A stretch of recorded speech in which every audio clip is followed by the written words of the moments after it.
दोस्तों आज हम ऐसी रोंगटे खड़े कर देने वाली साइकोलॉजिकल थ्रिलर और मर्डर मिस्ट्री की कहानी एक्सप्लेन करने वाले हैं जो आपको शुरू से अंत तक बांध कर रखेगी। कहानी की शुरुआत दिल्ली में दो मासूम भाई बहन के बेहद बेरहमी से हुए मर्डर से होती है, जिसके बाद पुलिस महकमे में हड़कंप मच जाता है। इस उलझे हुए केस को सुलझाने के लिए सब इंस्पेक्टर जयप्रकाश को जिम्मेदारी दी जाती है, जिसके पास कातिलों तक पहुंचने के लिए सिर्फ एक आखिरी रात का वक्त है। जैसे जैसे जांच आगे बढ़ती है, फॉरेंसिक लैब से लेकर बॉम्बे और सोनीपत के तार जुड़ते हैं और सामने आते हैं दो ऐसे खूंखार साइकोपैथ अपराधी जो पहले भी कई वारदातों का अंजाम दे चुके हैं। कार के अंदर बच्चों का खौफनाक संघर्ष, मर्डर वेपन के पीछे छुपा पुराना राज, अपनों की गद्दारी और रोंगटे खड़े कर देने वाला सस्पेंस। आखिर उस काली तूफानी रात को जंगल के अंधेरे में उन बच्चों के साथ क्या हुआ था और जयप्रकाश अपनी नौकरी दांव पर लगाकर कातिलों को कैसे दबोचता है। चलिए देखते हैं पूरी कहानी।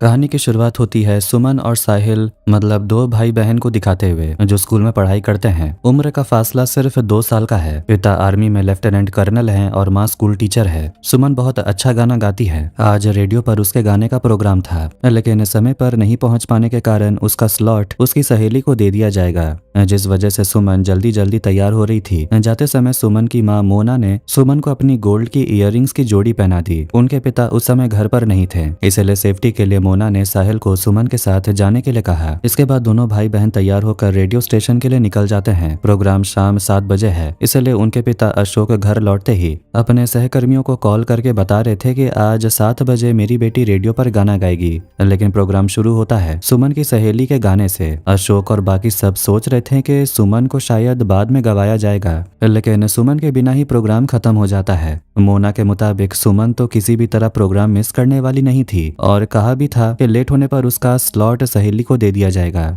अशोक भी समझ नहीं पा रहा था कि उन्होंने ऐसा क्यों किया, इसलिए अशोक मोना को डिनर तैयार रखने को बोलकर सुमन और साहिल को लेने के लिए रेडियो स्टेशन चले जाते हैं, जहां सुमन की क्लासमेट बताती है कि हम तो शाम से सुमन का इंतजार कर ही रहे थे। सुमन और उसका भाई नहीं आने के कारण मजबूर होकर मुझे गाना पड़ा। इसका मतलब सुमन और साहिल यहाँ पहुंचे ही नहीं। ऑफिस भी बंद हो गया है, तो सवाल यह है कि दोनों भाई बहन कहाँ गए। अशोक सुमन की सहेलियों के घर कॉल करके पता लेने को बोलता है। इसके बाद एक तरफ मोना सबको कॉल करती जा रही थी और दूसरी तरफ अशोक स्कूटी लेकर सड़कों पर बेटे और बेटी को ढूंढते फिर रहे थे। और यहाँ आता है सबसे बड़ा सवाल, क्या अशोक अपने बच्चों को ढूंढ पाएंगे? नहीं मिलने पर वो कहाँ गए और असल में भाई बहन के साथ क्या हुआ था? अब समय है 1978 का। सीन है दिल्ली का। घनश्याम नाम के रिटायर्ड कांस्टेबल को दिखाया जाता है। बेटे के लिए खाना बनाकर थाने में आए हैं और यह है घनश्याम का बेटा जयप्रकाश, जो इस थाने का एसआई के पद पर है। आगे जयप्रकाश का प्रमोशन का एग्जाम था, इसलिए जय उस एग्जाम के लिए तैयारी कर रहा था। और घनश्याम के बारे में एक बात बता दूं, घनश्याम ने 30 साल कांस्टेबल के रूप में नौकरी की है। जय बहुत छोटा था जब उसकी माँ इस दुनिया को छोड़कर चली गई और उसके बाद से घनश्याम ही हमेशा खाना बनाते हैं। उनके हाथ का खाना बहुत अच्छा है और उनकी हाथ की मटन करी सबको पसंद आती है, इसलिए कभी कभी वो मटन करी बनाकर लेकर आते हैं, जिसे जय के साथ थाने के दूसरे सभी लोग बहुत मजे लेकर खाते हैं। लेकिन आज खाने के बीच ही सुमन और साहिल की गायब होने की शिकायत आती है। तुरंत ही जय अपनी टीम को लेकर सुमन के घर पहुंच जाता है। जय वहां पहुंचते ही जान पाता है कि गायब बच्चों के पिता यानी अशोक एक लेफ्टिनेंट कर्नल हैं, इसलिए केस बहुत ही सेंसिटिव है। जय पहले अशोक से मुलाकात करता है। मोना बताती है कि दोनों शाम 4:30 बजे रेडियो स्टेशन के लिए निकले थे। लगभग 4.5 घंटे बीत गए हैं, अभी तक उनका कोई सुराग नहीं। अशोक कहीं भी उनका पता नहीं लगा पाए। मजबूर होकर पुलिस को बताना पड़ा और ऐसा कभी नहीं हुआ, वो बिना बताए कभी कहीं नहीं जाते।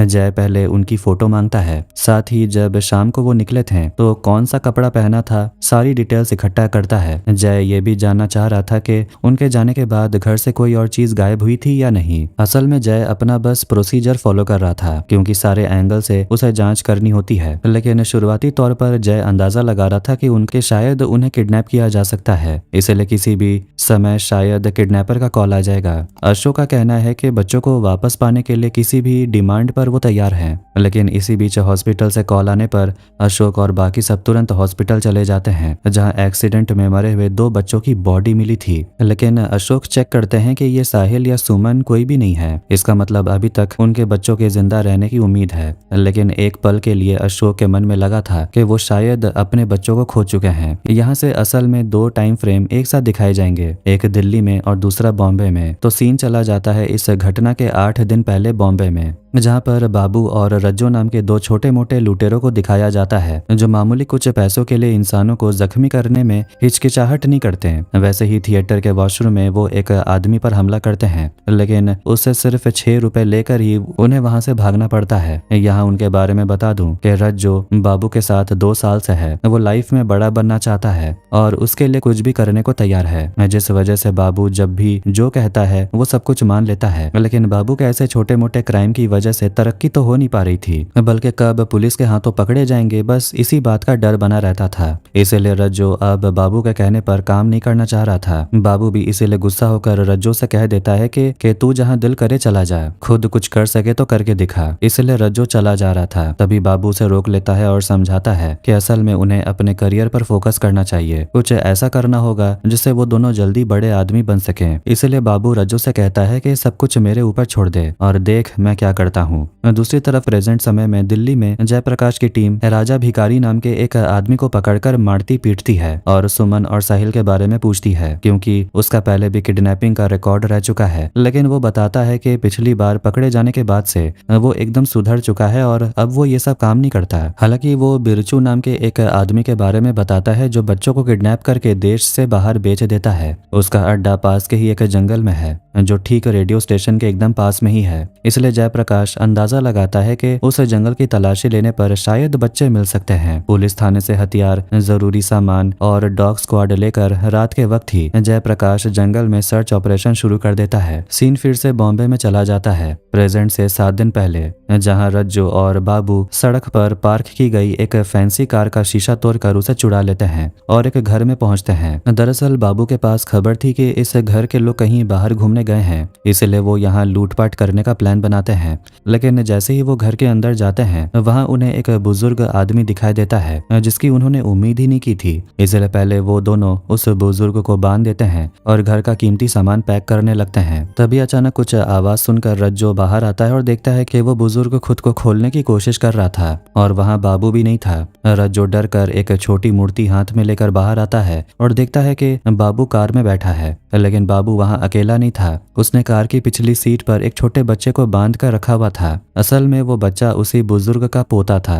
बाबू कहता है घर का सामान चोरी करके उन्हें कितने पैसे मिलेंगे, लेकिन इस छोटे बच्चे को किडनैप करके इसके पिता से वो मोटी फिरौती वसूल कर सकते हैं। हालांकि रज्जो ये सब बिल्कुल नहीं करना चाहता था और बच्चे को छोड़ना चाहता था, लेकिन बाबू इस मौके को हाथ से जाने नहीं देना चाहता। इसीलिए मजबूरी में रज्जो को भी उसकी बात माननी पड़ती है। इधर प्रेजेंट में जहाँ जयप्रकाश अपनी फोर्स के साथ जंगल में तलाशी ले रहा था, इसी बीच बहुत तेज बारिश होने लगती है जिसकी वजह से तलाशी का काम ठीक से हो नहीं पा रहा था। तभी कंट्रोल रूम से खबर आती है कि बच्चों को शाम के वक्त कैंटोनमेंट के आसपास देखा गया था। वहां के लोगों ने बताया कि एक सिख आदमी ने अपनी लाल रंग की स्कूटी पर उन दोनों बच्चों को लिफ्ट दी थी। इधर भारी बारिश के कारण डॉग स्क्वाड भी कुछ सूंघ नहीं पा रहा था, इसलिए मजबूरी में जयप्रकाश को तलाशी रोकनी पड़ती है। घर पर अशोक और मोना अभी भी सुमन और साहिल का इंतजार कर रहे हैं और इसी तरह पूरी रात गुजर जाती है। अगली सुबह एक आदमी जंगल के रास्ते से अपनी भेड़ें लेकर जा रहा था, तभी उसे सुमन और साहिल की कटी फटी खून से लथपथ लाशें दिखाई देती हैं। खबरें मिलते ही पुलिस मौके पर पहुंचती और आसपास के सबूत इकट्ठा करने का काम शुरू हो जाता है। सुमन और साहिल की इतनी बेरहमी से हत्या की गई थी कि उनके पूरे शरीर और सिर पर चोट के निशान थे। उनके बदन पर किसी धारदार चीज से कुल 17 जगह वार किया गया था। जहां लाशें मिली थी ठीक वहीं पास में सुमन का दुपट्टा और साहिल के खून से सने हुए जूते मिलते हैं। साथ ही एक कार का रियर व्यू मिरर भी मिलता है। चश्मदीदों ने बताया कि उन्होंने बच्चों को आखिरी बार स्कूटी पर देखा था, लेकिन इस शीशे के मिलने से लगता है कि यहाँ कोई कार भी आई थी। खबर पाकर एसपी भी मौके पर आ जाते हैं। जयप्रकाश एसपी को बताता है कि उनके पास जो फोटो थी और कपड़ों की जो डिटेल थी, ये लाशें उन्हीं दोनों गायब बच्चों की हैं। रात को बहुत तेज बारिश हुई थी, इसलिए लैब की रिपोर्ट आने से पहले कुछ भी साफ साफ कहना मुश्किल है। पुलिस को अब तक हत्या में इस्तेमाल किया गया हथियार नहीं मिला और तलाश अभी भी जारी है।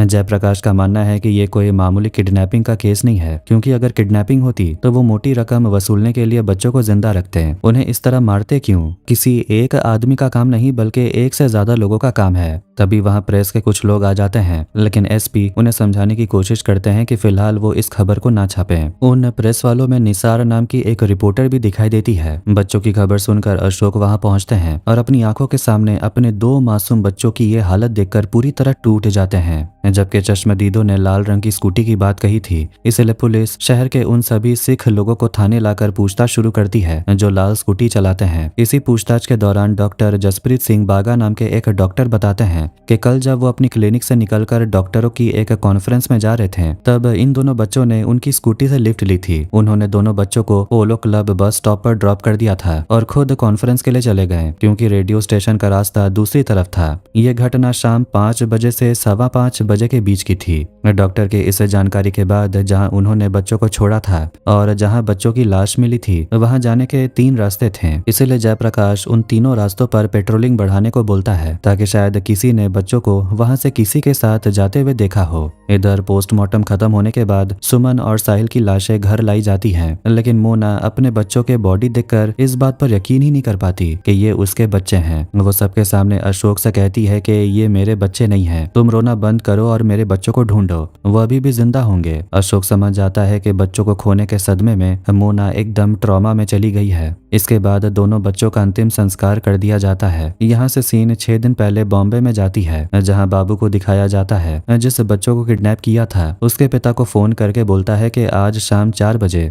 धोबी घाट पर 2 लाख रुपए लेकर पहुंच जाना। बाबू उस बच्चे के पिता को फोन पर यह धमकी भी देता है कि अगर उसने पुलिस की मदद लेने की कोशिश की तो वो उसके बेटे के हाथ पैर काट कर उसे भेज देगा, क्योंकि पैसे शाम तक मिलने वाले थे। इसलिए बाबू अपनी गर्लफ्रेंड से मिलने चला जाता है। बाबू की गर्लफ्रेंड का नाम मीना है, जो किंग्स चार्ल्स मेमोरियल हॉस्पिटल में नर्स की नौकरी करती है। बाबू वहाँ मीना को बताता है कि आज शाम तक उसके हाथ में बहुत सारे पैसे आ जाएंगे और इसके बाद वो दोनों शादी कर लेंगे। ये कहते हुए बाबू उसके करीब आने की कोशिश करता है, लेकिन मीना उसे रोक देती है क्योंकि वो एक हॉस्पिटल था और वहाँ उन्हें कोई भी देख सकता था। इसलिए बाबू उसे रात को बीच पर मिलने के लिए बोलता है जहाँ कोई नहीं होगा। लेकिन मीना को शक होता है और वो पूछती है पैसों के लिए उसने कोई गलत काम तो नहीं किया। इस पर बाबू उसे साफ कह देता है पैसे कहाँ से आए और कैसे आए ये सब तुम्हें देखने की जरूरत नहीं, बस तुम पैसों का मजा लो। दूसरी तरफ रज्जो अभी भी जिमी नाम के उस बच्चे को अपनी कस्टडी में रखा हुआ था। तभी अचानक जिमी बोलता है कि उसे टॉयलेट जाना है। रज्जो उसे पास के रेलवे ट्रैक पर ले जाता है, जहां मौका पाकर जिमी भागने की कोशिश करता है, लेकिन रज्जो किसी तरह उसे दोबारा पकड़ लेता है और लाकर बांध देता है। शाम को जैसा कि बाबू ने जिमी के पिता से कहा था, वो तय जगह पर 2 लाख रुपए लेकर चले जाते हैं, लेकिन जैसे ही बाबू पैसे उठाने जाता है, पुलिस चारों तरफ से आकर उसे घेर लेती है। बाबू किसी तरह पैसों से भरा बैग वहीं छोड़कर पुलिस के चंगुल से भाग निकलता है।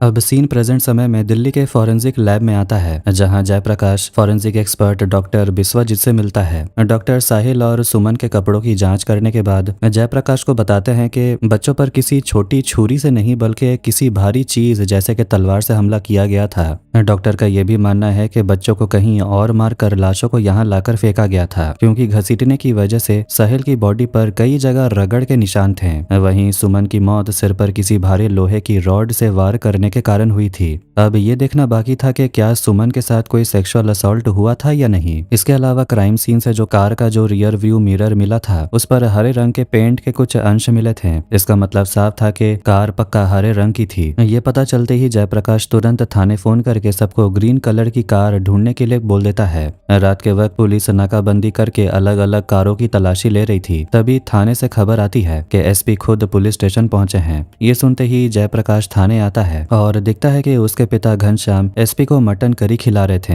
ये कोई नई बात नहीं थी, जब घनश्याम नौकरी में थे तब से ही सीनियर्स को खुश रखना उनकी आदत थी। लेकिन जयप्रकाश को ये बिल्कुल पसंद नहीं आता, क्योंकि उसे लगता है कि उसके पिता सीनियर्स की चापलूसी करके उनका फेवर पाना चाहते हैं। तभी एसपी जयप्रकाश को बताते हैं कि आईजी ने उन्हें बुलाया था और इस केस को लेकर उन पर बहुत ऊपर से दबाव बनाया जा रहा है, इसलिए कल से इंस्पेक्टर चौहान इस केस की जिम्मेदारी संभालेंगे। इंस्पेक्टर कहता है सर, मैंने सिर्फ 24 घंटे के अंदर इतनी सारी चीजें ढूंढ निकाली है, यहाँ तक कि कार का रंग भी पता कर लिया। लेकिन एसपी बोलते हैं ये काफी नहीं है, कार कहाँ है और अभी तक मर्डर वेपन भी नहीं मिला। सरकार और जनता सिर्फ रिजल्ट चाहती है, प्रोग्रेस नहीं। वो आगे कहते हैं कि जो इस काम के लायक है उसे ही करने दो, इसमें क्या दिक्कत है। हालांकि एसपी जयप्रकाश की तकलीफ समझ रहे हैं कि उसने अपनी तरफ से पूरी कोशिश की थी, इसलिए जाते जाते वो जयप्रकाश को समझाते हैं कि आगे तुम्हारी प्रमोशन की परीक्षा है, तुम अगर पढ़ाई पर ध्यान दो और एग्जाम पास करके अपनी काबिलियत साबित करो, फिर सब ठीक हो जाएगा। सीन लेकिन वापस बॉम्बे की तरफ जाता है। शाम को पुलिस के चंगुल से किसी तरह बचकर लौटने के बाद बाबू गुस्से में जिम्मी को मारने के लिए दौड़ता है, क्योंकि उसका मानना था कि जिम्मी के पिता ने उसके साथ डबल गेम खेला था।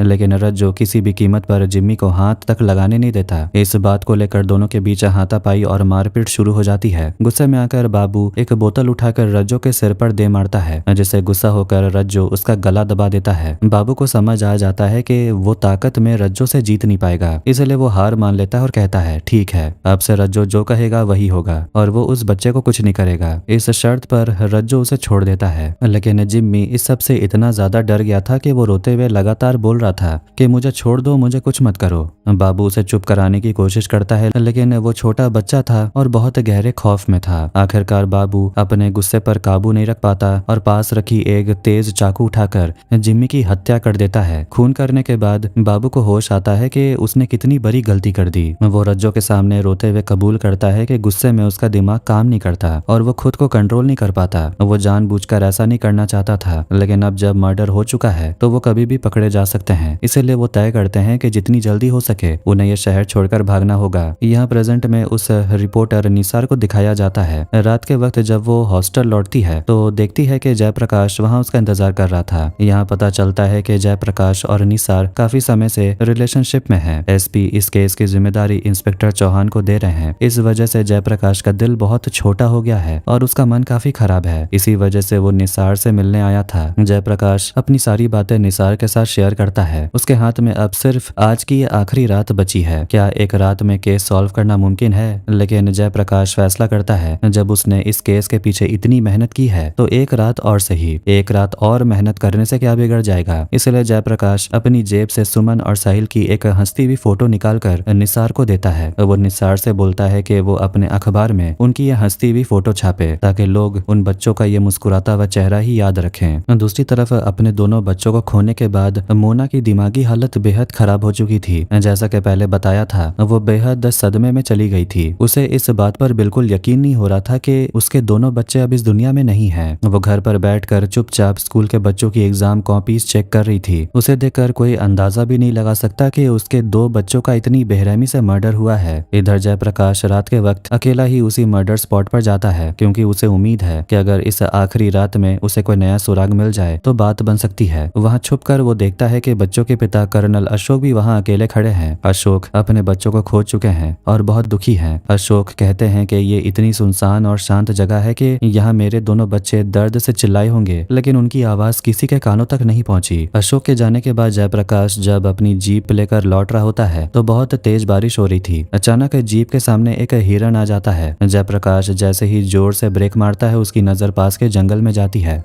जहाँ एक हरे रंग की कार खड़ी थी। कार को देखकर साफ लग रहा था कि वो सड़क से फिसलकर नीचे खाई या जंगल में गिरी है। उस कार के अंदर खून के धब्बे भी लगे हुए थे। इसका मतलब बच्चों का खून करने के लिए इसी कार का इस्तेमाल किया गया था। जब उस कार को फॉरेंसिक लैब लाया जाता है तो जांच में कार के अंदर 4 लोगों के फिंगरप्रिंट मिलते हैं। इनमें से 2 फिंगरप्रिंट तो उन्हीं दोनों बच्चों के थे, लेकिन बाकी के 2 फिंगरप्रिंट में से एक आदमी के हाथ का फिंगरप्रिंट बहुत ही धुंधला था, जिसका कारण समझ नहीं आ रहा था। कार के अंदर जो खून मिला उसकी रिपोर्ट आने के बाद ही पता चलेगा कि वो खून किसका है। ये तो सिर्फ कार की बात थी। पुलिस को उस कार के अंदर मर्डर वेपन भी मिल जाता है। वो हथियार ब्रिटिश जमाने की एक पुरानी तलवार थी, जिसके ऊपर उसके मालिक का नाम भी लिखा हुआ था, श्री मोहन लाल सोढ़ी। अब तक के केस में ये सबसे बड़ी लीड थी, क्योंकि जयप्रकाश ने सिर्फ एक रात के अंदर इतना बड़ा सुराग ढूंढ निकाला था। इसलिए वो एसपी से थोड़ा और वक्त मांगता है। एसपी पर भी ऊपर से बहुत दबाव था, इसलिए वो सब कुछ सोचते हुए जयप्रकाश को केस सॉल्व करने के लिए 48 घंटे का समय और दे देते हैं। सीन अब इस घटना से 4 दिन पहले का दिखाया जाता है, जहां बाबू और रज्जो बॉम्बे से उस कांड के बाद वहां से भागकर दिल्ली आ चुके हैं। वो यहाँ के एक आश्रम में बैठकर खाना खा रहे होते हैं। रज्जो गौर करता है कि बॉम्बे में छोटे बच्चे जिमी का मर्डर करने के बाद भी बाबू एकदम नॉर्मल बिहेव कर रहा था, जैसे कि उसे कोई फर्क ही नहीं पड़ा कि उसने क्या किया है। तब बाबू रज्जो को समझाता है कि बचपन से ही उसे बहुत ज्यादा गुस्सा आने की बीमारी है। वो अपने पिता को तो जानता भी नहीं है और उसकी माँ आग में जलकर मर गई। उस हादसे में बाबू का एक हाथ भी बुरी तरह जल गया था। यहाँ हमें समझ आता है कि उस कार के अंदर जो फिंगरप्रिंट धुंधला था वो दरअसल बाबू का ही था,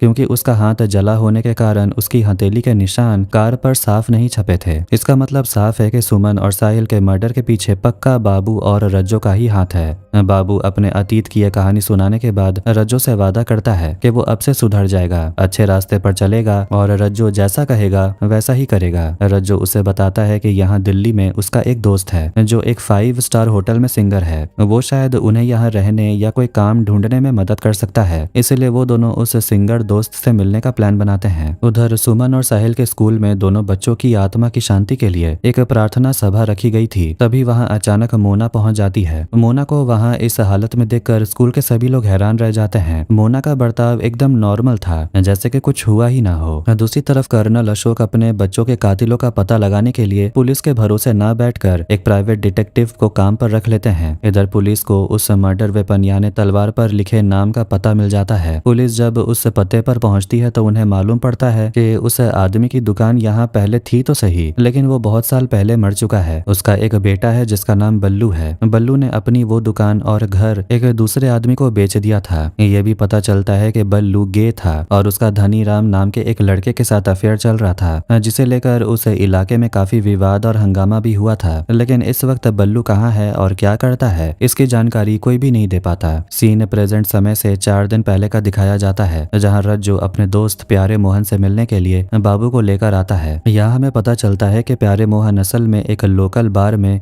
डुएट सिंगर के रूप में काम करता है। वहाँ एक आदमी हमेशा प्यारे के पीछे पड़ा रहता है और जब भी मौका मिलता है उसके साथ बदतमीजी करने की कोशिश करता है। बार का प्रोग्राम खत्म होने के बाद प्यारे उन दोनों को अपने घर लेकर आ जाता है। इधर प्रेजेंट में देखते हैं रिपोर्टर निसार एक घर में जाकर अपने सीनियर एडिटर से मिलती है। निसार इस केस से जुड़ी खबरें छापने की कोशिश कर रही थी, लेकिन उसे इसका कोई क्रेडिट नहीं दिया जा रहा था। एडिटर का कहना था कि निसार ने अब तक जो भी जानकारी जुटाई है वो काफी नहीं है, इसलिए अगर वो कोई नया सुराग ढूंढकर लाती है तब वो इस बारे में सोचेगा। दूसरी तरफ जयप्रकाश जब अपने घर लौटता है तो देखता है कि उसकी बुआ और फुफेरी बहन उसके घर आई हुई है। उनसे बात करने के बाद जब वो थाने के लिए निकल रहा होता है तो उसके पिता घनश्याम बताते हैं कि वो एसपी को खाना खिलाने गए थे। जयप्रकाश को पिता की ये बात बिल्कुल पसंद नहीं आती। घनश्याम उसे समझाने की कोशिश करते हैं कि पुलिस में सबको हाथ में लेकर चलना पड़ता है, लेकिन जयप्रकाश गुस्से में कहता है कि मुझे बहुत मुश्किल से एक बड़ा केस मिला था, आप इस तरह सभी ऑफिसर्स को खाना खिलाकर मुझे सबका मजाक मत बनाइए। इसके बाद फिर से फ्लैशबैक में देखते हैं रज्जो और बाबू उस सिंगर प्यारे के घर पर बैठकर बातें कर रहे थे। तभी बातों बातों में प्यारे बताता है कि वो पहले एक वेटर का काम करता था, लेकिन बाद में उसने सिंगिंग शुरू कर दी। वो रज्जो के बारे में भी बताता है कि रज्जो की एक बहन थी जिसकी शादी बहुत पहले हो चुकी है। साथ ही वो एक दर्दनाक बात बताता है कि बचपन में एक डॉक्टर ने सर्जरी करते वक्त गलती से रज्जो का अंडकोश काट दिया था, जिसकी वजह से लोग उसे हिजड़ा कहकर चिढ़ाते थे। इसके बाद जब रज्जो खुद प्यारे के बारे में बात करने लगता है तो प्यारे गुस्से में बल्लू चुड़ाने वाला का नाम लेता है जो हमेशा उसके पीछे पड़ा रहता था। प्यारे की बातों से बाबू को पता चलता है कि ये बल्लू बहुत अमीर आदमी है। बाबू के दिमाग में लालच आता है कि अगर वो उसके यहाँ जाएं तो शायद बहुत सारा पैसा हाथ लग सकता है। फिर प्रेजेंट में देखते हैं जहाँ forensic doctor Vishwajeet inspector Jayaprakash को लैब में उसी हरी कार के पास बुलाते हैं। वो बताते हैं कि कार की पिछली सीट पर जो खून मिला उसे साफ साबित होता है कि दोनों बच्चे पीछे की सीट पर बैठे थे, लेकिन कार की अगली सीट पर जो खून के निशान है उससे पता चलता है कि बच्चों पर पीछे से बार बार वार किया गया था। सिर्फ इतना ही नहीं, फ्रंट सीट के स्टीयरिंग व्हील पर भी खून लगा था जो उन बच्चों का नहीं था। डॉक्टर विश्वजीत अंदाजा लगाते हैं कि कार के अंदर बच्चों और कातिलों के बीच बहुत ही भयानक लड़ाई हुई थी। जब पीछे से बच्चों पर वार किया जा रहा था तो बच्चों ने भी पलटकर आगे बैठे शख्स पर हमला किया था, जिससे कि वो जख्मी हो गया था। क्योंकि आगे बैठा अपराधी बुरी तरह लहूलुहान था, इसीलिए वो पक्का इलाज के लिए किसी न किसी हॉस्पिटल या डॉक्टर के पास तो जरूर गया होगा। इसके बाद रात का सीन दिखाया जाता है। निसार जब जयप्रकाश से मिलने थाने पहुंचती है तो जयप्रकाश अपनी टीम के साथ किसी जांच के लिए बाहर निकल रहा होता है, इसलिए निसार थाने में ड्यूटी पर मौजूद कांस्टेबल सिंह के साथ कुछ बातें करके नई जानकारी निकालने की कोशिश करती है। लेकिन पुलिस को सख्त निर्देश थे कि पत्रकारों के साथ कोई भी खबर शेयर नहीं करनी है, इसीलिए निसार वहां से जाने लगती है। तभी कांस्टेबल सिंह के पास एक अर्जेंट कॉल आती है और वो अपनी बाइक लेकर निकलने लगता है। निसार को अकेला देखकर वो उसे अपनी बाइक पर लिफ्ट दे देता है। रास्ते में बातों बातों में सिंह इस केस से जुड़ी अब तक की सारी प्रोग्रेस और गुप्त जानकारियां निसार को बता देता है। इधर जयप्रकाश की टीम एक हॉस्पिटल में डॉक्टर से पूछताछ करती है। डॉक्टर बताते हैं कि घटना वाली रात 2 घायल आदमी इलाज के लिए हॉस्पिटल आए थे। पहले उन्होंने कहा कि आपस में मारपीट हुई है, फिर कहने लगे कि एक्सीडेंट हुआ है, लेकिन उनके घाव देखकर डॉक्टर को समझ आ गया था कि वो झूठ बोल रहे हैं। इलाज के बीच ही वो दोनों अचानक हॉस्पिटल से भाग गए थे। डॉक्टर आगे हुलिया बताते हैं कि उनमें से एक लंबा था और दूसरा लगभग लगभग 5.5 फीट का। एक आदमी का हाथ भी जला हुआ था और उसकी बोली से लग रहा था वो शहर से बाहर का रहने वाला है। डॉक्टर को जब शक हुआ तो उन्होंने उसी रात पुलिस स्टेशन भी फोन किया था। उस रात थाने में कल्पेश राठौर नाम के कांस्टेबल ने फोन उठाया था, लेकिन राठौर ने इसे मामूली बात समझकर इसकी कोई डायरी या रिपोर्ट नहीं लिखी थी। पकड़े जाने पर राठौर बताता है कि उन दोनों ने खुद को दोस्त बताया था और कहा कि कहीं जाते समय एक्सीडेंट हो गया। वो गरीब लोग थे और पुलिस के चक्कर में नहीं पड़ना चाहते थे, इसीलिए उसने उन्हें जाने दिया। हालांकि राठौर ने डायरी में उनके नाम लिखे हैं, एक का नाम प्यारे कुमार और दूसरे का नाम मोहन कुमार। साथ ही प्यारे के घर का पता भी लिखा हुआ था, यानी उस रात बाबू और रज्जो ने पुलिस से अपना झूठ नाम बोला था। राठौर ये भी याद दिलाता है कि उस रात हॉस्पिटल में बहुत भीड़ थी और जब उसकी उन दोनों से बातें हो रही थी तब खुद जयप्रकाश भी उस हॉस्पिटल में मौजूद था। ये वही समय था जब कर्नल अशोक एक्सीडेंट वाले बच्चों की लाशें देखने हॉस्पिटल आए थे। सीन एक बार फिर से 4 दिन पहले का दिखाया जाता है। प्यारे से उस अमीर आदमी बल्लू के बारे में जानने के बाद बाबू और रज्जो उस सिंगर प्यारे को लेकर बल्लू के घर पहुंच जाते हैं। यहाँ हमें पता चलता है कि बार में जो आदमी प्यारे के साथ बदतमीजी कर रहा था वो कोई और नहीं बल्कि यही बल्लू था। बाबू वहां जाकर बल्लू को एक ऑफर देता है कि तुम मुझे 1000 रुपए दो, उसके बदले में तुम प्यारे के साथ जो चाहो वो कर सकते हो, मुझे कोई दिक्कत नहीं। लेकिन यहाँ बात इतनी बिगड़ जाती है कि बाबू और बल्लू के बीच हाथापाई और मारपीट शुरू हो जाती है। तभी रज्जो पीछे से आकर बल्लू के सिर पर जोर से वार कर देता है। ये सब देखने के बाद प्यारे डर के मारे वहां से भाग जाता है। बाबू और रज्जो तब बल्लू को रस्सी से बांध देते हैं। इसके बाद वो बल्लू के घर की तलाशी लेते हैं, जहाँ कीमती तो कुछ नहीं मिलता, लेकिन दीवार पर टंगी बल्लू के पिता की पुरानी तलवारें उन्हें मिल जाती हैं। प्रेजेंट में पुलिस प्यारे के घर पर रेड मारती है, जहाँ उन्हें ठीक वैसे ही एक और तलवार मिलती है जिस पर बल्लू के पिता का नाम लिखा हुआ था। इससे जयप्रकाश को समझ आता है कि वो दोनों अपराधी यही थे। दूसरी तरफ उस रात बाबू और रज्जो उस घर से जो कुछ भी मिला उसे लेकर बाहर आते हैं तो देखते हैं प्यारे भाग चुका है। तब वो जाते जाते रास्ते में पार्क की हुई एक हरे रंग की कार चुराकर भाग जाते हैं। प्रेजेंट समय में रिपोर्टर निसार अब सलीम नाम के एक दूध वाले से मिलती है। सलीम बताता है कि घटना के दिन शाम को जब वो साइकिल से दूध देने जा रहा था तब उसने सुमन और साहिल को उस हरी कार में जबरदस्ती ले जाते हुए देखा। कार के शीशे पर बच्चों के हाथ का खून देखकर वो उन्हें बचाने दौड़ा था, लेकिन अचानक कार रुक भी गई थी। लेकिन सलीम के बहुत कोशिश करने पर भी कार का कोई दरवाजा नहीं खुला। आखिर में कार ने उसे टक्कर मारी और वो वहां से भाग निकला।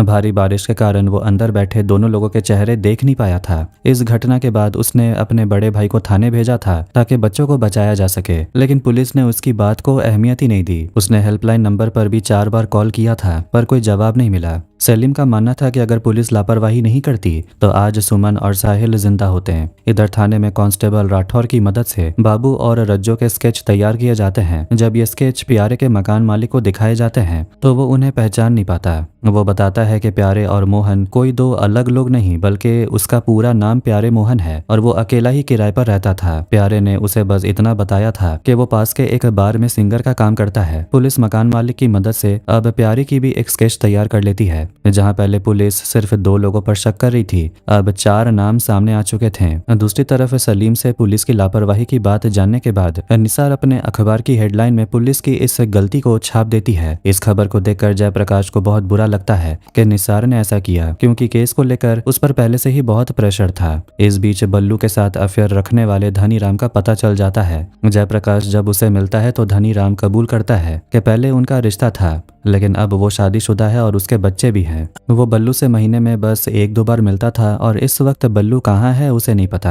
हालांकि वो बल्लू के घर का पता दे देता है। जैसे ही पुलिस बल्लू के घर पहुंचती है उन्हें समझ आता है कि घर में लड़ाई हुई थी। तभी अंदर के कमरे में बहुत ही गंदी बदबू आती है। जब पुलिस उस बदबू का पीछा करते हुए अंदर जाती है तो एक लकड़ी के बक्से के अंदर से बल्लू की आधी सड़ी हुई लाश मिलती है। जयप्रकाश दीवार की तरफ देखता है तो समझ जाता है कि यहाँ से तलवारें गायब हैं, यानी कि उन बदमाशों ने ही बल्लू का मर्डर किया है। धनीराम को अपराधियों के स्केच दिखाए जाते हैं पर वो उन्हें पहचान नहीं पाता। वो बस इतना बताता है कि बल्लू ज्यादातर समय एक लोकल बार में बिताता था, लेकिन वो बार कौन सा था ये उसे नहीं पता। इधर बाबू और रज्जो इस बात से परेशान थे कि उन्होंने बल्लू को तो मार दिया, लेकिन ये सब करते हुए उन्हें प्यारे ने देख लिया था। प्यारे कभी भी पुलिस को बता सकता था, इसीलिए वो उनके लिए बहुत बड़ा खतरा बन चुका था। इसीलिए बाबू और रज्जो उसे बार में जाते हैं और प्यारे को वहां से उठा ले जाते हैं। प्रेजेंट में जब बल्लू की लाश वाले वाले बॉक्स को फॉरेंसिक लैब में टेस्ट किया जाता है तो पता चलता है कि उसे 4-5 दिन पहले ही चोट पहुंचाई गई थी, लेकिन उसकी मौत 3 दिन पहले हुई थी,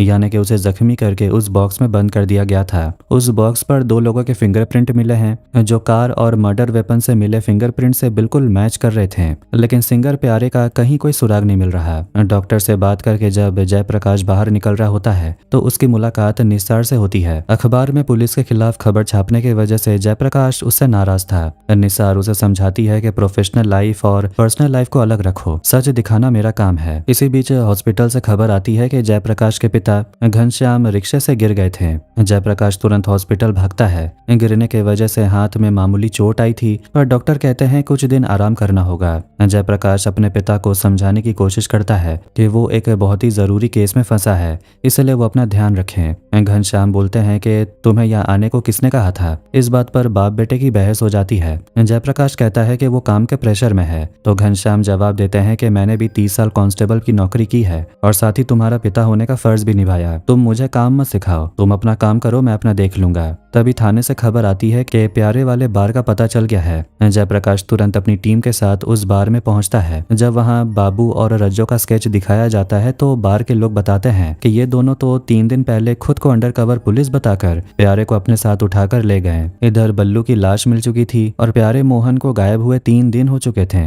इसलिए पुलिस अब अंदाजा लगा रही है कि शायद उन बदमाशों ने प्यारे मोहन का भी मर्डर कर दिया होगा। तभी कहानी में 3 दिन पहले का फ्लैशबैक दिखाया जाता है जब बाबू और रज्जो सिंगर प्यारे को किडनैप करके जंगल में ले गए थे और उसे जान से मारने की कोशिश कर रहे थे। रज्जो लगातार बाबू को समझाने की कोशिश कर रहा था कि प्यारे उसका बचपन का दोस्त है और वो वैसे ही बहुत डर गया है और किसी से कुछ कहेगा नहीं, लेकिन बाबू कोई रिस्क नहीं लेना चाहता था। ठीक तभी बाबू की नजर पास में बात कर रहे एक लड़के लड़की पर पड़ती है। वो लड़की सड़क पर आइसक्रीम देखकर खाने की जिद करती है और जब लड़का आइसक्रीम लेने जाता है तो बाबू उस लड़की को पकड़कर वहां से ले आता है। बाबू अब प्यारे से बोलता है तेरी वजह से हमें बल्लू को मारना पड़ा, इसलिए अब तू हमारे लिए इस लड़की को जान से मारेगा। दरअसल बाबू उसका मुंह बंद रखने के लिए प्यारे से ही मर्डर करवाना चाहता था, लेकिन प्यारे किसी भी कीमत पर मारने को तैयार नहीं होता। आखिर में बाबू खुद उस लड़की को मारने का फैसला करता है, लेकिन तभी वहां पुलिस का एक कांस्टेबल आ जाता है। पुलिस को देखकर वो सब भागने की कोशिश करते हैं पर प्यारे को समझ आ जाता है कि वो पुलिस के पास ज्यादा सुरक्षित रहेगा, इसलिए वो भागकर उस कांस्टेबल के सामने सरेंडर कर देता है। फिर प्रेजेंट में देखते हैं माँ मोना स्कूल में बच्चों को पढ़ा रही थी, लेकिन उनकी दिमागी हालत देखकर बच्चे उन्हें पागल समझ रहे थे। स्कूल के प्रिंसिपल मोना को अलग से बुलाते हैं और उन्हें तुरंत अपने घर जाने को बोलते हैं। मजबूरी में मोना को स्कूल से निकलना पड़ता है।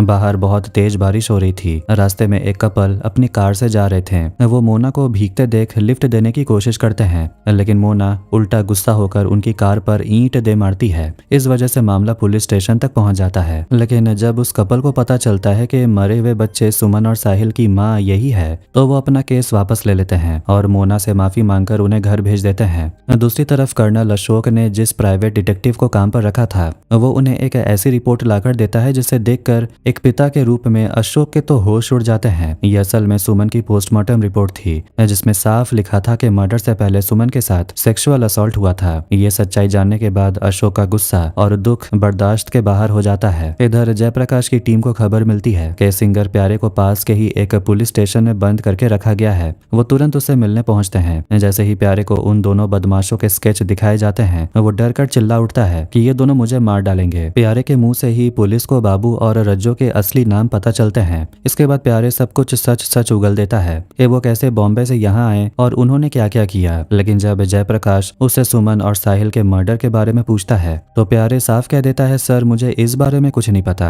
जब पुलिस पूछती है कि वो दोनों इस वक्त कहाँ छिपे हो सकते हैं तो प्यारे बताता है रज्जो की बहन की शादी सोनीपत में हुई थी, वो शायद वहीं गए होंगे। इसके बाद कहानी में एक बार फिर उस दिन का सीन दिखाया जाता है। जंगल में कांस्टेबल को चकमा देकर बाबू और रज्जो कार लेकर भाग रहे थे। तभी उन्होंने बस स्टॉप पर सुमन और साहिल को देखा था और वहीं से उन्होंने उन्हें किडनैप करने का प्लान बनाया था। फिर सीन उसी रात का दिखाया जाता है जहां बाबू और रज्जो दोनों कार के अंदर जख्मी हालत में थे। बच्चों के साथ कार में क्या हुआ था ये धीरे धीरे साफ होता है। बाबू चोट की वजह से ढंग से ड्राइव नहीं कर पा रहा था और अचानक कंट्रोल खोने से कार उसी खाई में जा गिरी जहां से पुलिस को वो बाद में मिली थी। रज्जो घबराकर बाबू की जान बचाने के लिए उसे पास के हॉस्पिटल में ले जाता है। जब हॉस्पिटल में बाबू को होश आता है और वो खुद को वहां देखता है तो वो रज्जो पर भड़क जाता है कि वो उसे यहाँ क्यों लाया, क्योंकि यहाँ वो पकड़े जा सकते हैं। डॉक्टर जब उनसे पूछताछ करते हैं हैं तो बाबू को लग जाता है कि डॉक्टर को उन पर शक हो गया है, इसीलिए वो तुरंत वहां से भाग निकलते हैं। वो ठीक जयप्रकाश के सामने से भागते हैं, लेकिन तभी कांस्टेबल राठौर उन्हें रोक लेता है। यहाँ उनके बीच वही बातचीत होती है जो राठौर ने पहले पुलिस को बताई थी।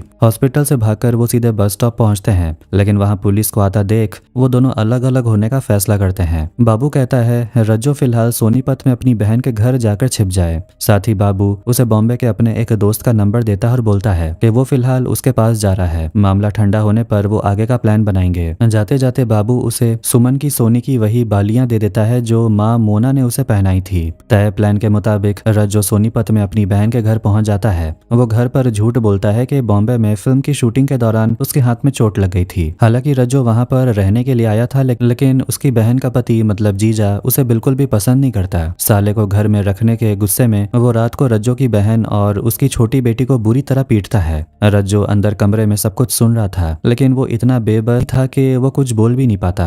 ये 3 दिन पहले की बात थी। सीन फिर प्रेजेंट में आता है। जयप्रकाश अपनी टीम के साथ सोनीपत रज्जो की बहन के घर पहुंच जाता है। वहां उन्हें पता चलता है कि कल रात ही रज्जो अपने जीजा की बाइक चुराकर वहां से भाग चुका है। पुलिस को वहां से रज्जो की कुछ पुरानी तस्वीरें मिलती हैं। जयप्रकाश उसकी बहन को सच बता देता है कि उसका भाई कितना बड़ा अपराधी है। बहन और उसकी बेटी के चेहरे पर चोट के निशान देखकर जयप्रकाश समझ आता है कि ये उसके पति की करतूत है। अब जबकि रज्जो कल रात ही भागा था, इसलिए पुलिस अंदाजा लगाती है कि वो ज्यादा दूर नहीं गया होगा। तुरंत पूरे शहर के चेक पोस्ट अलर्ट कर दिए जाते हैं और नाकाबंदी शुरू हो जाती है। जयप्रकाश और उसकी टीम उसे ढूंढने निकल पड़ती है। तभी दिखाया जाता है कि कल रज्जो ने एक लोकल डॉक्टर से अपने हाथ का चेकअप कराया था। इसके बाद जब वो बाजार की एक दुकान पर बैठकर खाना खा रहा था, तभी अखबार के फ्रंट पेज पर अपनी और बाबू की वही तस्वीर छपी थी, मतलब स्केच जो निसार के अखबार में आई थी। अपने फोटो देखकर रज्जो के पैरों तले जमीन खिसक जाती है और वो बुरी तरह घबरा जाता है। वो तुरंत दुकान से उठकर बाबू को फोन लगाता है।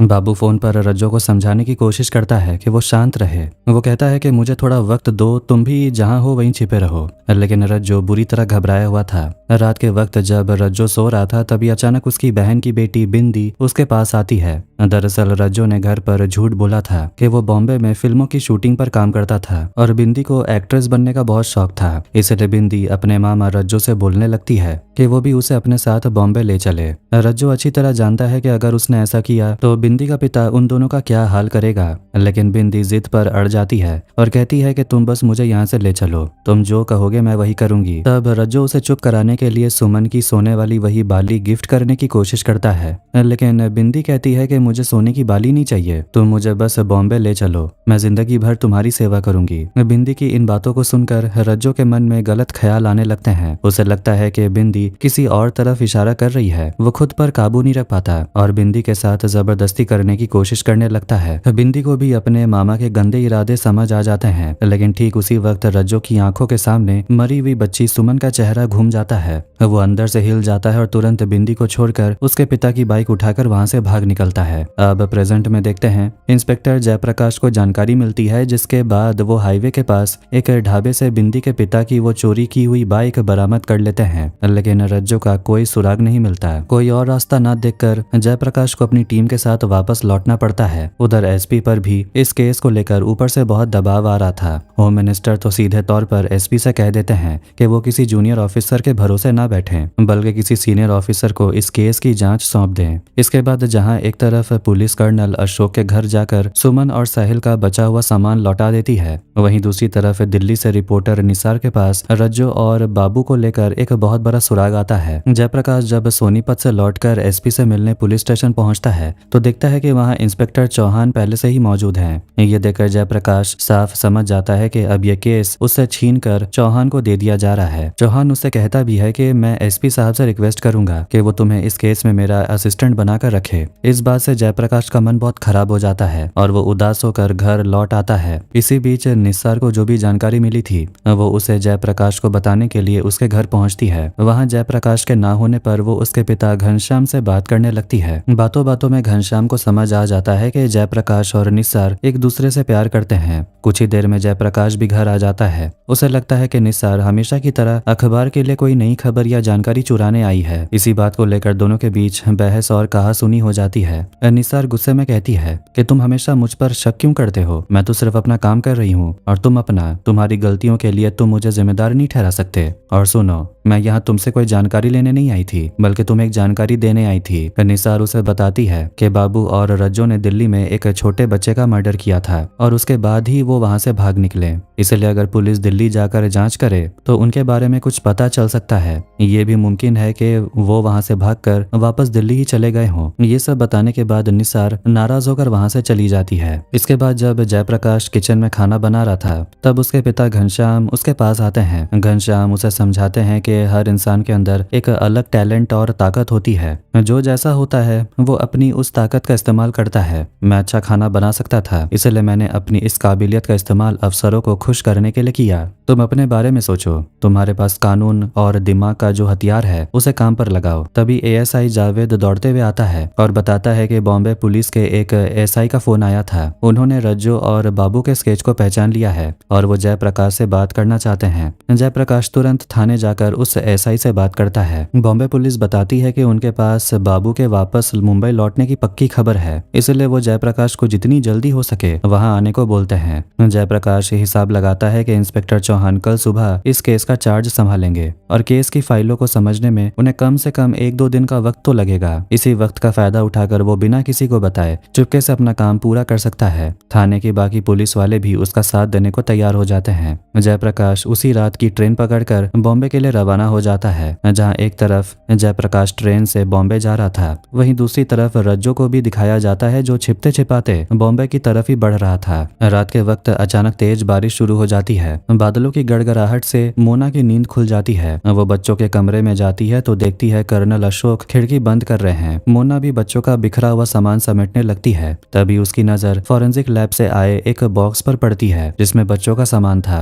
जैसे ही मोना उस बॉक्स को खोलकर बच्चों की चीजें देखती है, उसका सब्र टूट जाता है। वो चीख चीख कर रोने लगती है। आखिरकार मोना ने इस कड़वे सच को स्वीकार कर ही लिया कि उसके दोनों बच्चे अब इस दुनिया में नहीं रहे। कहानी अब सीधे 12 साल पीछे के फ्लैशबैक में जाती है, जहां बाबू के बचपन का एक किस्सा दिखाया जाता है। बचपन में बाबू का असली नाम कुमार था। एक दिन स्कूल में पढ़ाई के दौरान बाबू ने एक बच्चे का सिर फोड़ दिया था, जिसकी वजह से प्रिंसिपल उसे स्कूल से निकाल रहे थे। बाबू की माँ ने टीचर के सामने बहुत हाथ पैर जोड़े, पर वो नहीं माने। अपनी माँ को खुश करने के लिए बाबू कहीं से जंगली शहद चुरा कर लाता है और माँ को देता है। लेकिन तभी संजय नाम का एक लड़का वहां आकर पोल खोल देता है कि बाबू यह शहद चोरी करके लाया है। इस बात से बाबू की माँ उससे नाराज हो जाती है और बाबू के सामने ही संजय की तारीफ करने लगती है। ये देखकर बाबू को बहुत गुस्सा आता है। जब संजय टॉयलेट में जाता है तो बाबू अंदर से एक जलती हुई लकड़ी फेंक देता है और बाहर से दरवाजा बंद कर देता है, जिससे झुलस कर संजय की मौत हो जाती है। प्रेजेंट में हम देखते हैं जयप्रकाश अब बॉम्बे पुलिस के साथ उस पुराने क्राइम सीन पर पहुंचता है जहां बचपन में वो हादसा हुआ था। वहां उसे पता चलता है कि बाबू ने वापस आकर यहाँ एक कपल के साथ भी कुछ बहुत गलत किया है। कहानी फिर 3 दिन पहले के सीन पर जाती है, जहां बाबू अपने बचपन के दोस्त जिम्मी के पास जाता है। दरअसल बचपन में संजय का मर्डर करने के बाद बाबू को रिमांड होम भेजा गया था और वहीं उसकी मुलाकात इस जिम्मी से हुई थी। लेकिन अब जिम्मी पूरी तरह सुधर चुका था और एक शरीफ जिंदगी जी रहा था। बाबू अब एक लड़की से सच्चा प्यार करने लगा था और 2 दिन बाद ही उसे शादी करने ही वाला था। उसी रात बाबू जब एक टैक्सी चोरी करके भाग रहा था तो रास्ते में एक पति पत्नी उसे असली टैक्सी वाला समझकर उसकी गाड़ी में बैठ गए।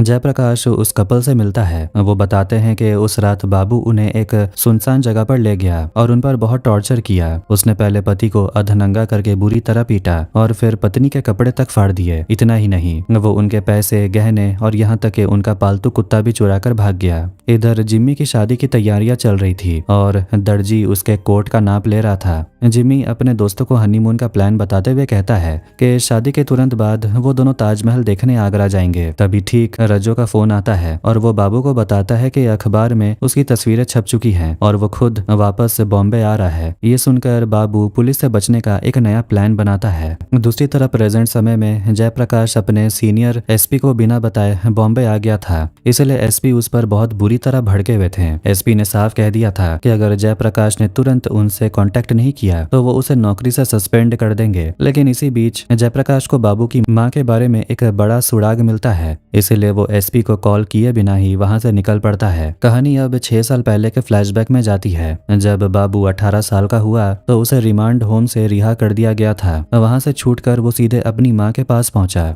वहां जाकर उसने देखा कि उसकी मां ने दूसरी शादी कर ली है और उस नए घर में उसकी एक छोटी बेटी भी है। बाबू को लगा कि वो अपनी मां और इस नए परिवार के साथ ही रहेगा, लेकिन उसकी मां बाबू के खूंखार गुस्से और अतीत से अच्छी तरह वाकिफ थी। इसलिए उसका नया पति घर आए उससे पहले ही उन्होंने बाबू के हाथ में कुछ पैसे थमाए और वहां से चले जाने को कह दिया। इस बात से बाबू को साफ समझ आ गया कि उसकी मां अब उससे प्यार नहीं करती और उनके लिए उनका ये नया परिवार और नई बेटी ही सब कुछ है। बाबू इस बात को बर्दाश्त नहीं कर पाया और चाय बनाने के बहाने उसने पूरे घर में आग लगा दी। सीन फिर प्रेजेंट में आती है। जयप्रकाश की टीम एक चैरिटी संस्था के हॉस्पिटल में जाकर बाबू की मां से मिलती है। उस आग वाले हादसे में उनकी छोटी बेटी तो मारी गई थी और मां भी पूरी तरह जल गई थी, लेकिन वो किसी तरह जिंदा बच गई। जयप्रकाश उनसे पूछताछ करता है तो पता चलता है कि बाबू बचपन से ही रिमांड होम में रहा था। पुलिस जब उस रिमांड होम में जाती है तो उन्हें बाबू के पुराने दोस्त जिमी का सुराग मिलता है। हालांकि जिमी इस वक्त कहाँ रहता है ये जानकारी अभी नहीं मिल पाई थी। दूसरी तरफ अखबार में बाबू का स्केच देखकर उसकी गर्लफ्रेंड मीना बहुत घबरा जाती है और समझ नहीं पाती कि क्या करें। उसे एक पल लगता है कि ये बाबू नहीं हो सकता,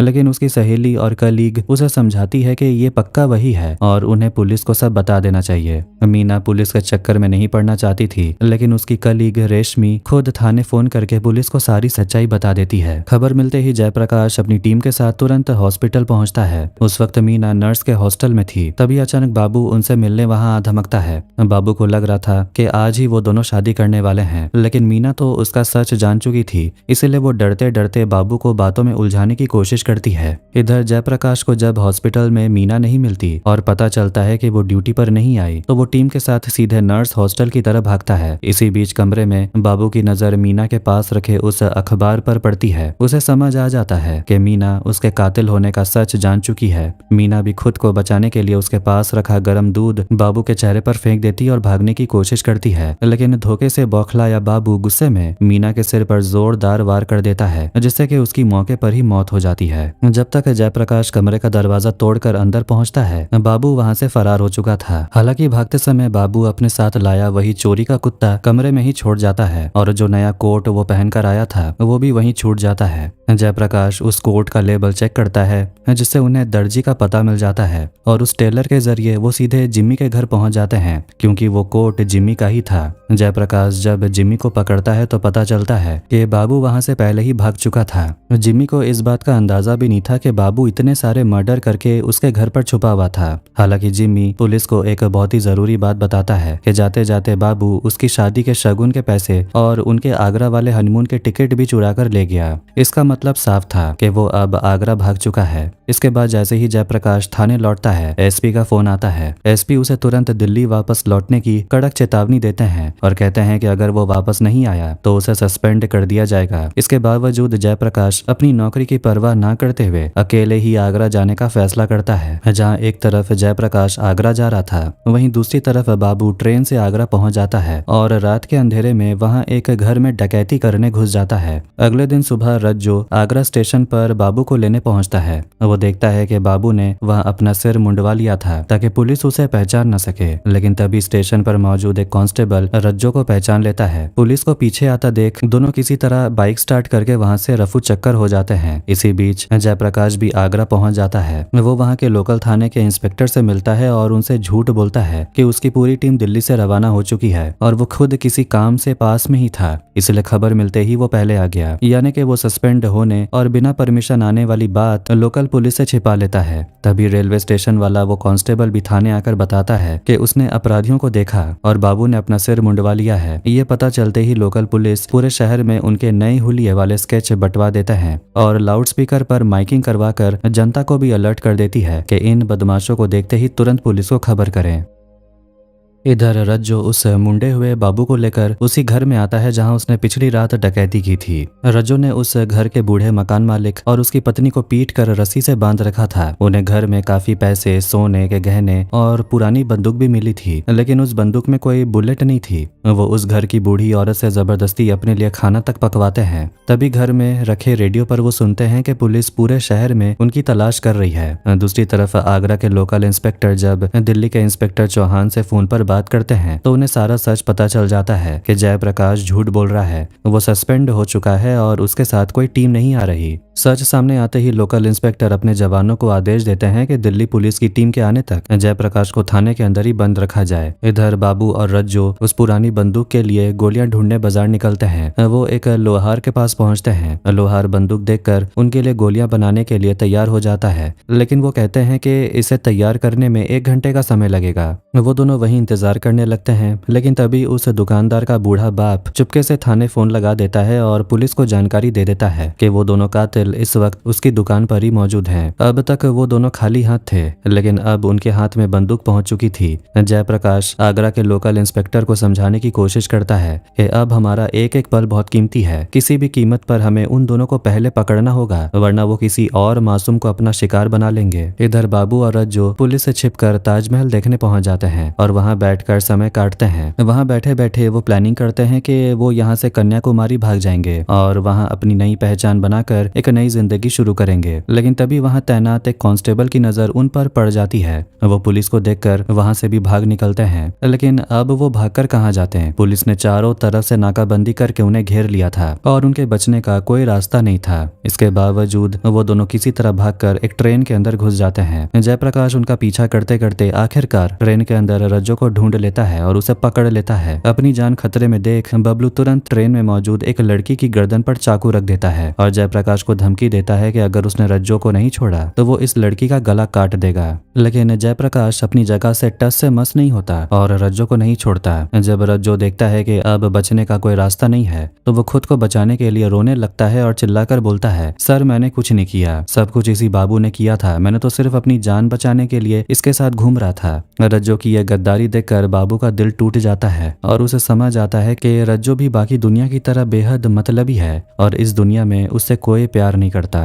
बाबू अब उस लड़की को छोड़कर अकेले ही भागने की कोशिश करता है, लेकिन जयप्रकाश फुर्ती दिखाकर उसे दबोच लेता है। दोनों के पकड़े जाने के बाद पुलिस के सामने उस खौफनाक दिन की असली सच्चाई आती है। कहानी अब फ्लैशबैक में उस दिन के क्राइम सीन पर जाती है। उस दिन बहुत तेज बारिश हो रही थी और सुमन और साहिल बस स्टॉप पर खड़े होकर बारिश रुकने का इंतजार कर रहे थे। साहिल कहता है कि अगर हम यहाँ से दौड़कर जाएंगे तो सिर्फ 6 मिनट लगेंगे, लेकिन सुमन बोलती है अगर हम भीग गए तो मैं रेडियो स्टेशन पर गाना कैसे गाऊंगी। तभी वहां से बाबू और रज्जो की वही हरी कार गुजरती है। बच्चों को भीगता देख वो गाड़ी रोकते हैं और उन्हें लिफ्ट ऑफर करते हैं। दोनों बच्चे उनकी कार में बैठ जाते हैं। कार में कुछ दूर जाने के बाद बातों बातों में बाबू और रज्जो को पता चलता है कि इन बच्चों के पिता आर्मी में एक बड़े ऑफिसर हैं। ये सुनते ही रज्जो बुरी तरह घबरा जाता है। इधर सुमन को भी बाबू की हरकतों और उसकी बातों पर शक होने लगता है। तभी सुमन गौर करती है कि कार का पिछला सीट के दरवाजों में अंदर से खोलने वाले हैंडल ही गायब हैं और उन्हें जानबूझकर निकाल दिया गया था। सुमन डर जाती है और उनसे कार रोकने और उतरने के लिए बोलती है, लेकिन बाबू कार नहीं रोकता और उन्हें छोड़ने से साफ मना कर देता है। खुद को खतरे में देख सुमन और साहिल कार के अंदर ही उन दोनों बदमाशों से भिड़ जाते हैं और उनके बीच हाथापाई शुरू हो जाती है। बाबू गुस्सा होकर कार में रखी वही पुरानी तलवार निकालता है और साहिल के हाथ पर जोरदार वार करता है। और ये वही समय था जब उस दूध वाले सलीम ने कार के शीशे पर बच्चों का खून देखा था और कार का दरवाजा खोलने की कोशिश की थी। जब वो दूध वाला भी नहीं बचा पाता तो कार आगे बढ़ जाती है। बच्चे खुद को बचाने के लिए और ज्यादा वायलेंट होकर अपराधियों पर हमला करते हैं, जिससे आगे बैठा बदमाश भी लहूलुहान हो जाता है। गुस्से में पागल होकर रज्जू पिछले सीट पर बैठे साहिल पर तलवार से ताबड़तोड़ कई बार वार कर देता है। साहिल बुरी तरह जख्मी हो जाता है। सुमन रोते हुए उनसे भीख मांगती है कि प्लीज मेरे भाई को हॉस्पिटल ले चलो, हमें जाने दो, लेकिन वो उसकी एक नहीं सुनते और कार को सीधे जंगल की तरफ मोड़ देते हैं। बबलू कहता है कि इन बच्चों ने हमारा चेहरा देख लिया, इसलिए अब इन्हें जिंदा छोड़ना खतरे से खाली नहीं है, हमें इन दोनों को मारना ही होगा। रज्जो पहले तो बच्चों को मारना नहीं चाहता था, लेकिन जब लहूलुहान साहिल अपनी बहन को बचाने के लिए दोबारा उनसे लड़ने की कोशिश करता है तो रज्जो उसे घसीटते हुए जंगल के अंदर ले जाता है। साहिल की सांसें अभी भी चल रही थी और वो अपनी जान बचाने के लिए आखिरी दम तक लड़ रहा था। उसने जैसे ही खुद को बचाने के लिए रज्जो पर हाथ उठाया, रज्जो ने गुस्से में आकर तलवार से उस पर अंधाधुंध वार किए और उसे वहीं मौत के घाट उतार दिया। साहिल का मर्डर करने के बाद जब रज्जो वापस कार के पास लौटा तो वो देखता है कि पीछे से बाबू ने सुमन के साथ रेप किया है। बाबू अब रज्जो को भी सुमन के पास जाने को बोलता है, लेकिन रज्जो इस घिनौनी हरकत के लिए साफ मना कर देता है। इस बात को लेकर दोनों के बीच बहस और मारपीट शुरू होती है। दोनों को आपस में लड़ता देख सुमन को मौका मिल जाता है और वो पास पड़ी लोहे की एक भारी रॉड उठाती है और बाबू के सिर पर दे मारती है। इसके बाद वो रोते हुए अपने भाई साहिल को ढूंढने के लिए जंगल की तरफ भागती है।